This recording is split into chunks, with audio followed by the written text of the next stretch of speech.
ഹരേ കൃഷ്ണ. തിരുപ്പാവൈ പാസുരം 3. ഭഗവാൻ വാമന അവതാരമായി വന്നപ്പോൾ ഉലകൻ മുഴുവൻ അളന്നില്ലേ 2 അടി കൊണ്ട്. അങ്ങനെയുള്ള ആ ഭഗവാനെ സ്തുതിച്ചുകൊണ്ട് നമുക്ക് രാവിലെ നദിയിൽ കുളിച്ച് വ്രതം ആചരിക്കണം. തിരുപ്പാവൈ വ്രതം ആചരിക്കണം.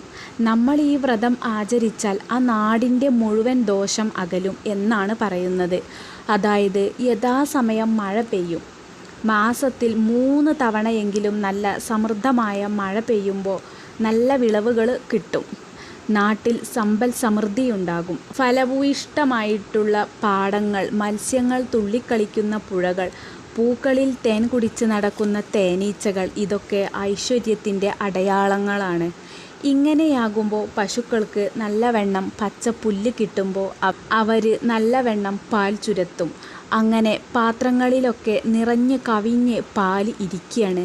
ആ പാല് കൊണ്ട് വെണ്ണ, തൈര് ഒക്കെ ഉണ്ടാക്കി നമ്മൾ ഭഗവാന് സമർപ്പിക്കുന്നു. അങ്ങനെ നാടും വീടും മുഴുവനും ഐശ്വര്യം, സമ്പൽ സമൃദ്ധിയും വിളയാടുന്നു.